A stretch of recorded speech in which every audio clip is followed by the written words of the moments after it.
અરવલ્લી જિલ્લા પોલીસે સાયબર ગઠિયાઓ પર અત્યાર સુધીની સૌથી મોટી સર્જિકલ સ્ટ્રાઇક કરી છે, જે માત્ર 2000 રૂપિયાની સાયબર છેતરપિંડીની તપાસ કરવામાં આવી, કડીથી કડી જોડાઈ અને મસમોટો અમદાવાદના નિકોલમાંથી સાયબર ઠગાઈનો ખેલ આખો ઝડપાઈ આવ્યો છે। 24 લાખ રૂપિયા રોકડા સહિત પૈસા ગણવાનું મશીન પણ જપ્ત કરવામાં આવ્યું છે। શું છે આખો ખેલ અને કેવી રીતે આચરતા હતા છેતરપિંડી, જુઓ આ રિપોર્ટમાં।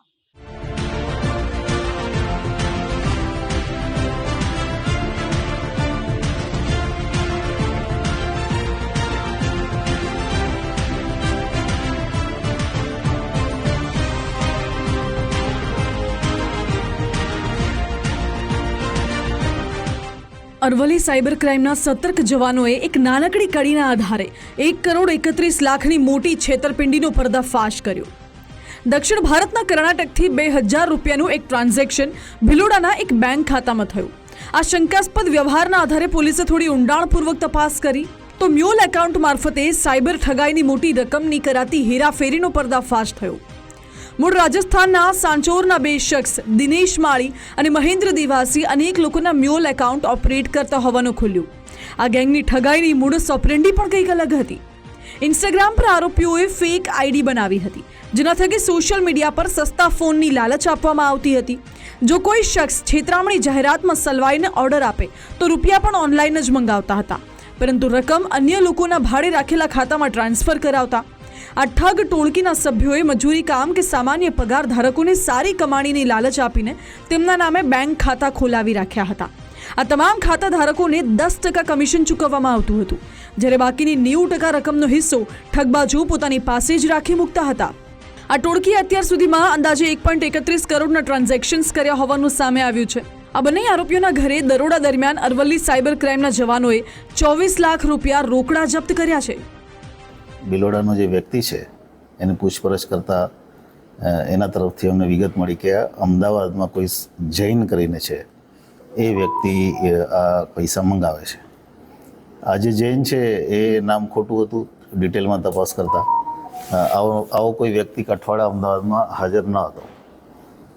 સાયબરની ટીમ અમદાવાદ ગયા પછી એક ઘરમાં રેડ કરતા અમને 24 લાખ રૂપિયા, લગભગ 31 મોબાઈલ, કોમ્પ્યુટર, લેપટોપ, 21 જેટલી અલગ અલગ બેંકોની ચેકબુક અને 17 જેટલા એટીએમ કાર્ડ અમને મળ્યા છે અને નોટ કાઉન્ટિંગ મશીન પણ ત્યાંથી મળ્યું છે।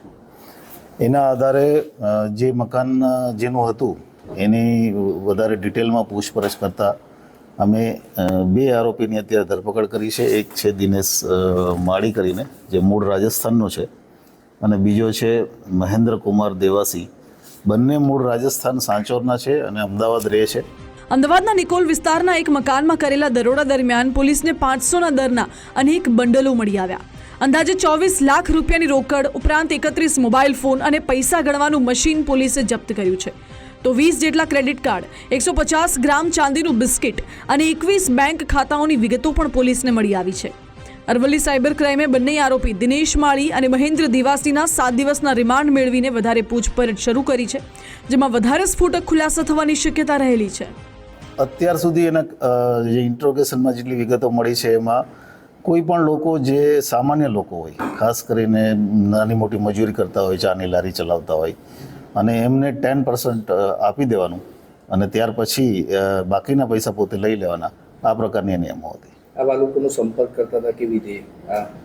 કોઈને કોઈ રીતે વાયા ક્યાંક કોઈ નજીકમાં નોકરી કરતો હોય, કોઈ એનો ફ્રેન્ડ હોય, આખી સ્કીમ બનાવેલી MLM ટાઈપની કે તું 4 બીજા એકાઉન્ટ લઈ આવ તો અમે તને આમાં પણ કમિશન આપશું, એમ કરીને એણે આખું આ નેટવર્ક ઊભું કર્યું છે।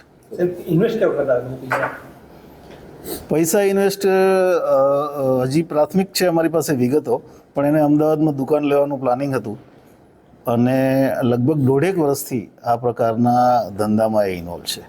અમને એક POS મશીન પણ આમાં મળ્યું છે, જે કાર્ડ સ્વેપિંગમાં એનો ઉપયોગ કરતા હતા। સોશિયલ મીડિયા મારફતે લોકોને ચૂનો ચોપડીને રોકડી કરનારા શાતિર ઠગબાજો પોલીસની નજરથી બચવા મ્યુલ એકાઉન્ટનો સહારો લેતા હતા। જો કે ગુજરાત પોલીસ મ્યુલ એકાઉન્ટ ધારકો સામે લાંબા સમયથી ખાસ અભિયાન હાથ ધરી રહી છે। મૂળ રાજસ્થાનના ઝડપાયેલા બંને આરોપીઓના તાર ગુજરાત સહિત અન્ય રાજ્યોમાં પણ ફેલાયેલા હોવાની આશંકા છે। આ ઠગાઈના નેટવર્કના ઊંડે સુધી ફેલાયેલા મૂળિયા શોધવા અરવલ્લી સાયબર ક્રાઇમે નેશનલ ક્રાઇમ રેકોર્ડ બ્યુરોના આંકડાઓની તપાસ હાથ ધરી છે. વિપુલ રાણા, ગુજરાત ફર્સ્ટ, અરવલ્લી.